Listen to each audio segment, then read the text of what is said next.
Hi, I'm Beth from my tutoring bee, and today we are going to be talking about inverse trig ratios. So let's get started. So we learned a little bit about trig ratios in the last video that I did. If you haven't seen that one, I would suggest going back and looking at that one first. Here is a little look at what we did in that video, where we were given an angle, a measurement of one angle of a right triangle and one length of one of the sides. And we were asked to find another length of one of the other sides. And so we can use our trig ratios to do that. In this video, we're going to see what happens when we're given two side lengths of a triangle and we are asked to find the angle, the measurement of one of the angles inside the right triangle. And so for this, we need inverse trig ratios.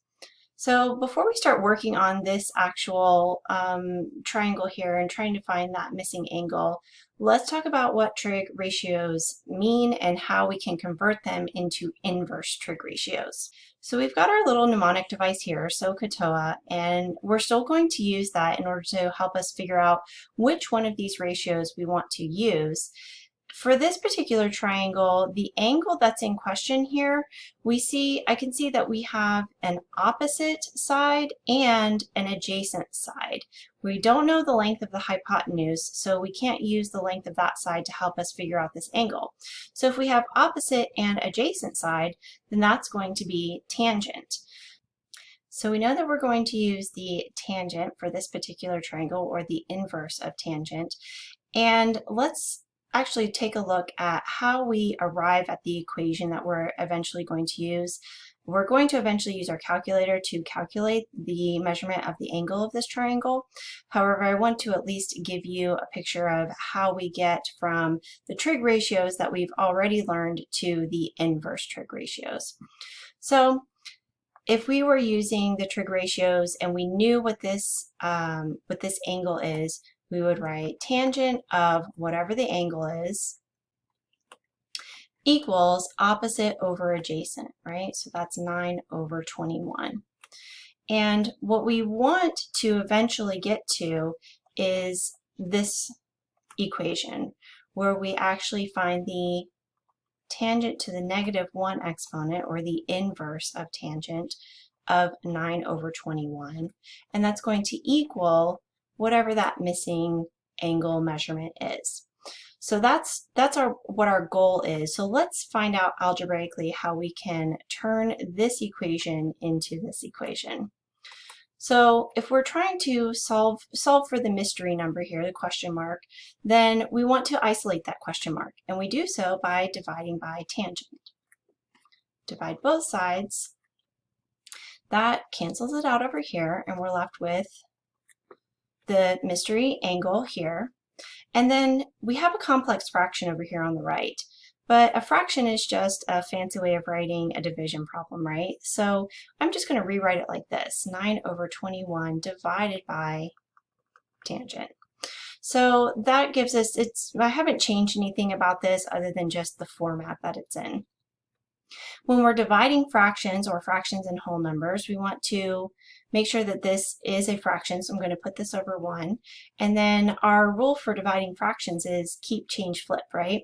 So we're going to keep the first fraction, change division to multiplication, and flip the second fraction.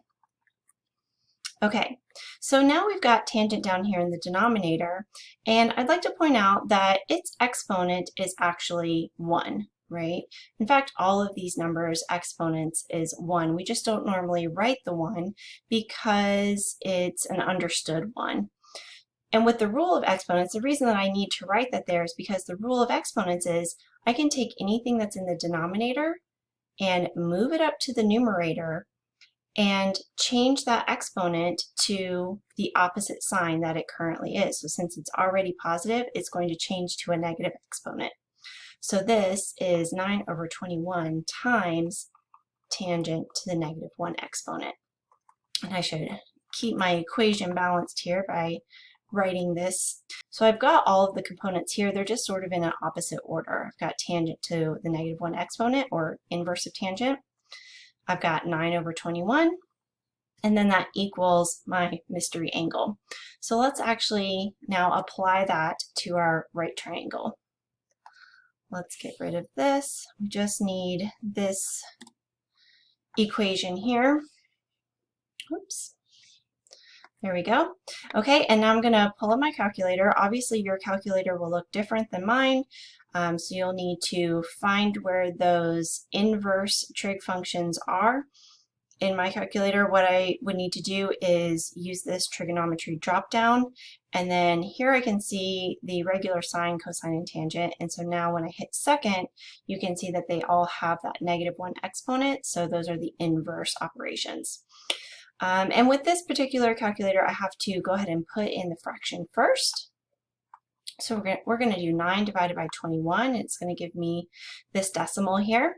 And then I'm going to leave that in my calculator and hit, it's already on the inverse operations, so I hit tangent. So this angle is roughly 23 degrees. Great, so let's try some more.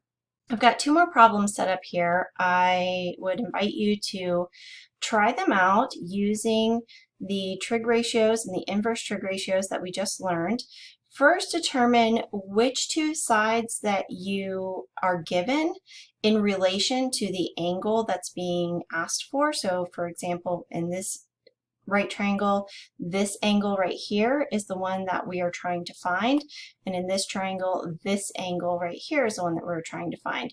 Actually, in this second triangle, you're given all 3 sides of the triangle, so really you could use any of the 3 inverse trig ratios to find the measurement of this angle. You would just need to, choose the right ones depending on whether or not you're using opposite over hypotenuse for sine, adjacent over hypotenuse for cosine, or opposite over adjacent for tangent. So pause the video, try it out, and then we'll do them together. Great, okay, so hopefully you have tried this out on your own. Let's take a look at this first triangle.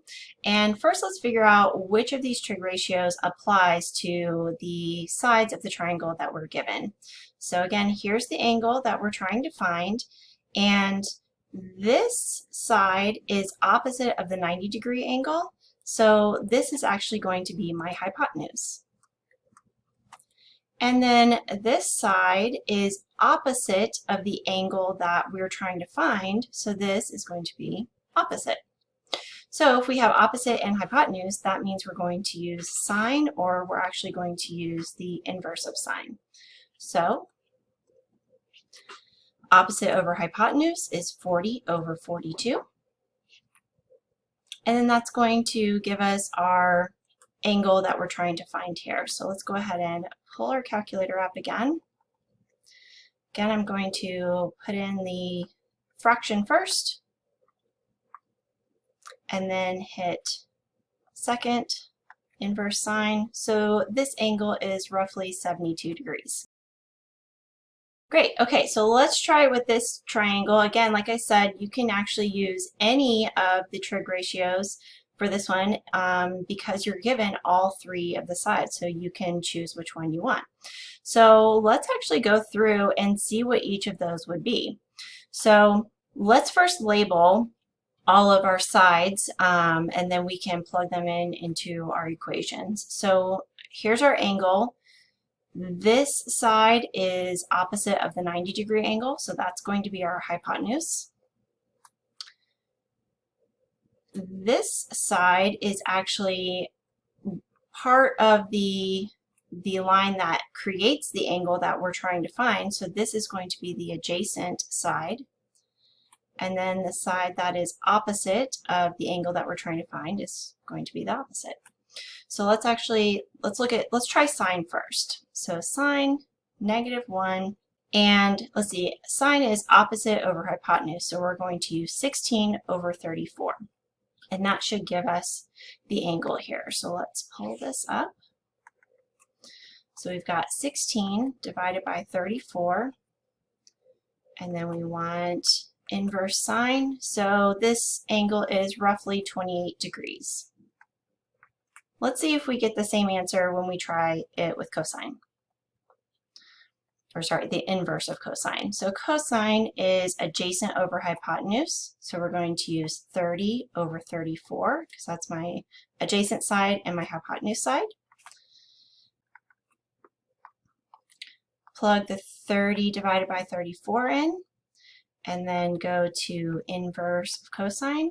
So again, we get the same answer, roughly 28 degrees. Okay, and then we'll try it one more with the inverse of tangent. So tangent is opposite over adjacent, so we're going to use 16 over 30.